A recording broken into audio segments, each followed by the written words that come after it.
just had this idea. I'm looking at a map. I'm saying, we have most of the frontage. Why is it Gulf of Mexico? Why isn't it the Gulf of America? And I made the change, and it went smoothly. I mean, we had a couple of fake news outlets that refused to make the change.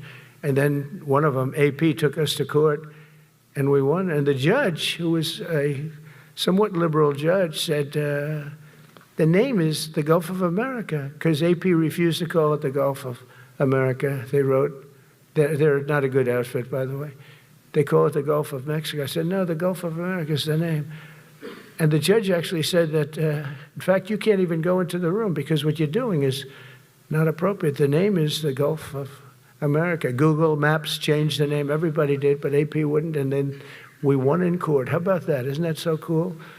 The Secretary Hegg beautifully described the name change reflects far more than the shift in branding. It's really a historic reassertion of our purpose and our identity and our pride. That's when we go with the word war. And you know, we want war because we want to have no wars, but you have to be there, and you know, sometimes you have to do it. I have settled so many wars since we're here. We're here almost 9 months, and I've settled 7, and yesterday we might have settled the biggest of them all, although I don't know. Pakistan, India was very big. Both nuclear powers, I settled that. But yesterday could be the settlement in the Middle East. That hasn't happened for 3,000 years. I said, how long have you been fighting? 3,000 years, sir. That's a long time. But we got it, I think, settled. We'll see. Hamas has to agree. And if they don't, it's going to be very tough on them. But it is what it is. But all of the Arab nations, Muslim nations have agreed. Israel has agreed. It's an amazing thing. It just came together. War is very strange. You know, you never know what's going to happen with war. The easiest one of them all is Putin. I said, number one, it's a war that would have never happened if I were president, if the election weren't rigged. And if I were president, that war would have never happened. Not even a little chance. And it didn't happen for 4 years. But I knew Putin very well, and I thought that would be easy because I know him so well. Well, that one turned out to be the hardest of them all. We had some that were not settleable, and they all got settled. So if this works out, that we did yesterday with the Middle East, then that's more than a war. That's lots of wars. That's all combined. That's a lot of wars. Many of you were over there in many different capacities in many different countries. That's a big part of the earth. But if that works out, it would be 8+. I could give myself 2 or 3 for that one. And then we just have the one to settle, and we have to settle it up with President Putin and Zelensky. Got to get them together and get it done. But the only way we can do that is through strength. I mean, if we were weak, they wouldn't even take my phone call. But we have extreme strength. We had the horror show in Afghanistan, which is really the reason I think that Putin went in. He saw that horror show by Biden and his team of incompetent people. And that showed, I think it gave him a path in. I wasn't there any longer. I watched that, and it was so horrible. I think it was the most embarrassing day in the history of our country. And now we're back. And that's it. We're not going to have any of that crap happen, I can tell you. That was terrible, so terrible. Together we're reawakening the warrior spirit, and this is a spirit that won and built this nation, and from the cavalry that tamed the Great Plains to the ferocious, unyielding power of Patton Bradley and the great General Douglas MacArthur. These are all great men.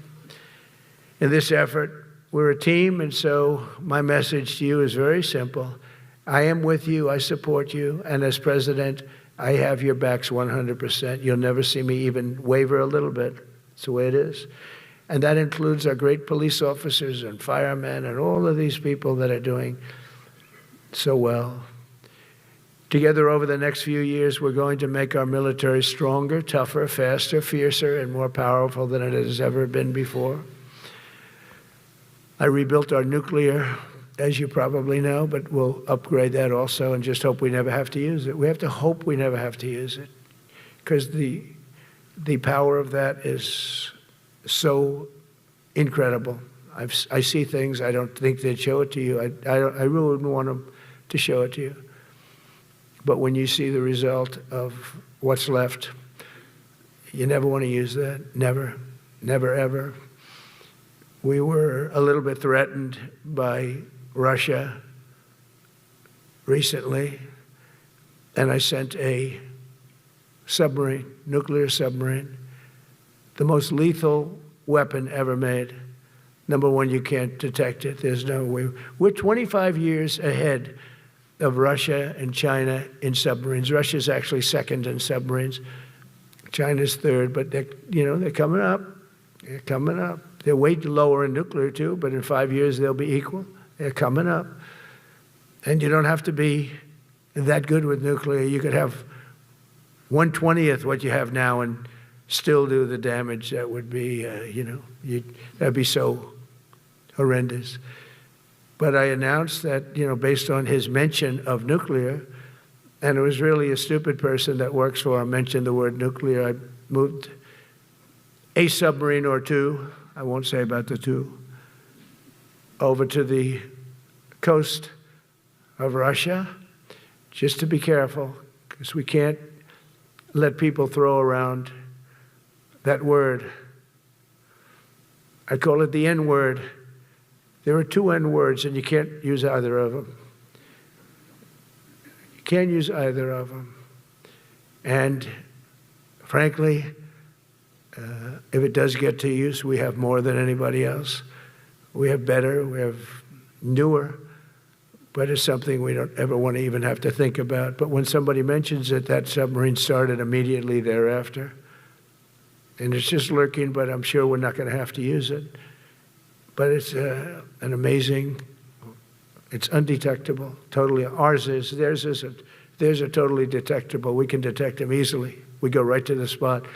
But we have genius apparatus that doesn't allow detection. It doesn't allow detection at all by anybody above water or below water. It's incredible. We're way ahead of everybody in that and other things. As a result of the exciting renewal of the spirit of our armed forces, and that's what it is.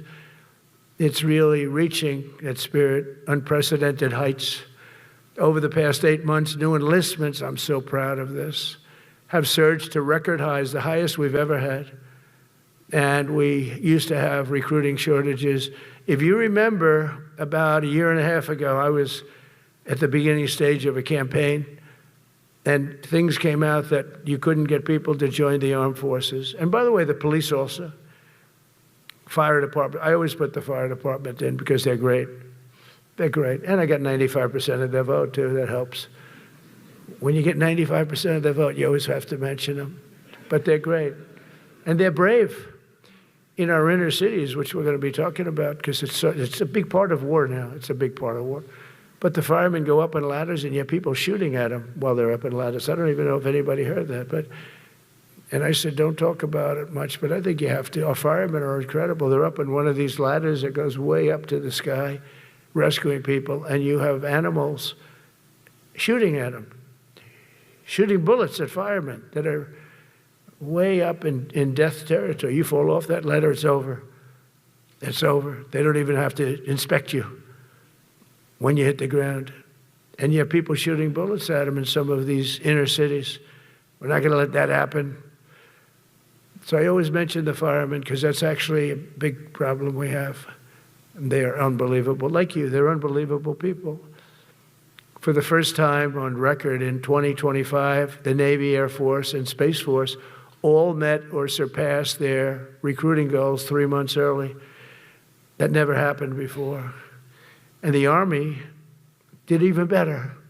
Congratulations, Army. They met everything. And these were the highest standards because we're making it larger. So these were much higher standards than you had 4 years ago, 3 years ago, during the sleepy Joe Biden era. And the Army did it 4 months early.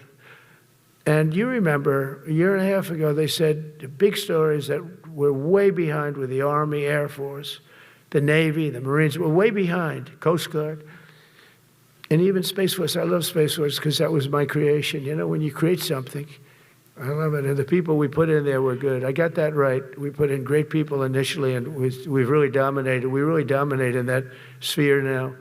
We were way behind China and Russia, and now we dominate. Space Force turned out to be a very important thing. I said from the beginning, you know, when Biden came into office, he wanted to terminate it. He said, and this thing called Space Force, so we could get rid of that.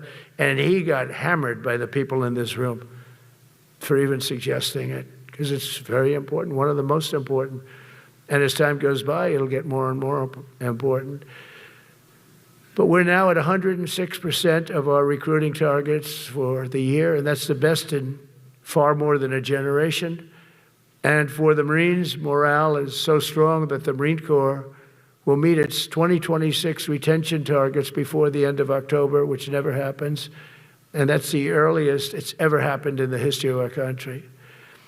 And it makes you feel good, you know. I felt guilty. I'd go make a speech in front of never people like you. You are the leaders, but people, soldiers. And I felt embarrassed because there'd be stories about, you know, we couldn't fill up our Army, Navy, Air Force. We couldn't fill them up. And it was headlines. It was during Biden's 4 years. The auto pen, I call him the auto pen. It's, how would you like to have your thing signed by an auto pen? You know, when I have a general and I have to sign for a general because we have beautiful paper, the gorgeous paper, I said, throw a little more gold on it. They deserve it. I want the A paper, not the D paper. We used to sign a piece of garbage. I said, this man's going to be a general, right? Yeah. I don't want to use this. I want to use the big, beautiful, firm paper. I want to use the real gold writing when you talk about the position, and they're beautiful. And, but how would you like to have that where some kid sitting in the back office is having it signed with an auto pen? I thought about it, and I thought about you people first, admirals, generals. I said, somebody works his whole life. He gets into maybe the academies or wherever, but however you got there, and you go through years of work, and now you become an admiral or a general or whatever. And when you do, the President of the United States signs your commission, as you know, and that commission is beautifully displayed. And I sign it. Actually, I love my signature. I really do. Everyone loves my signature. But I signed it very proudly, and I always think to myself, how can you have an auto pen sign this? It's just so disrespectful. To me, it's just totally disrespectful. And it turned out that almost everything he did was signed by auto pen, except for when he gave his son, Hunter, pardon. He signed that one. And that's actually the worst signature I've ever seen. That was the bad. The auto pen looks much better. But as leaders, our commitment to every patriot who put on the uniform is to ensure that American military remains the most lethal and dominant on the planet, not merely for a few years, but for the decades and generations to come, for centuries.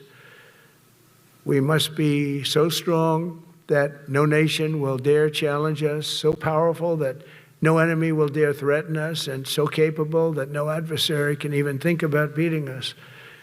And we've had it recently. I had India and Pakistan were going at it, and I called them both. And in this case, I used trade. I'm not going to trade with you. You start two nuclear nations, big nuclear.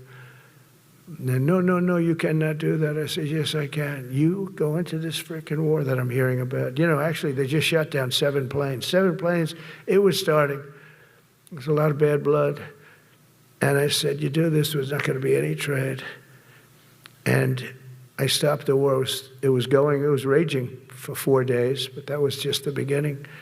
And we stopped it. It was a great thing. And the Prime Minister of Pakistan was here, along with the Field Marshal, who's a very important guy in Pakistan, and he was here 3 days ago. And I didn't even realize it as beautiful as he said it, but he said that to a group of people that were with us, 2 generals, but a group, he said, this man saved millions of lives because he saved the war from going on, and that war was going to get very bad, very, very bad. President Trump saved millions and millions of lives. That was a bad war. And I was very honored. I loved the way he said it. Susie Wiles was there. She said that was the most beautiful thing. But we saved a lot of them. Saved a lot of them. Even in Africa, we saved the Congo with Rwanda. They've been fighting for 31 years, 10 million people dead. I got that one done, and very proud of it. So if this works out, we'll have 8 in 8 months. That's pretty good. Nobody's ever done that. Will you get the Nobel Prize? Absolutely not. They'll give it to some guy that didn't do a damn thing. They'll give it to a guy that wrote a book about the mind of Donald Trump and what it took to solve the wars. And he'll get the Nobel Prize will go to a writer. No, but well, let's see what happens. But it's be a big insult to our country. I will tell you that. I don't want it. I want the country to get it. But it should get it because there's never been anything like it. Think of it. So if this happens, I think it will. I don't say that lightly because I know more about deals than anybody. This is what my whole life was based on. And they can change, and this can certainly change. But we have just about everybody. We have one signature that we need, and that signature will pay in hell if they don't sign. I hope they sign for their own good and we create something really great. But to have done 8 of them is just like such an honor. And then we have Putin and Zelensky. The easiest one of them all. I said, that one I'll get done. I thought that was going to be first. The others were much harder, some of them. Azerbaijan this was going on for 36 years. They said, it's not solvable, sir. You don't do it. I said, I will do it. I will do it. And I got on the phone with the 2 countries. They were great. They were great. I knew immediately. I knew as soon as I started talking to them, we're going to solve that war. And we did. Now they're so happy. Now they're friends.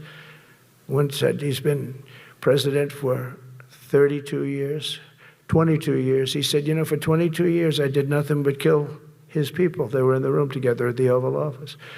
And they started off spread like this. I have the beautiful Resolute desk. And one was here, and one was here. You couldn't get further away. That's the furthest I've ever seen 2 people in front of me. And as the hour went by, they got closer, closer, closer. And at the end of the hour, we had it done.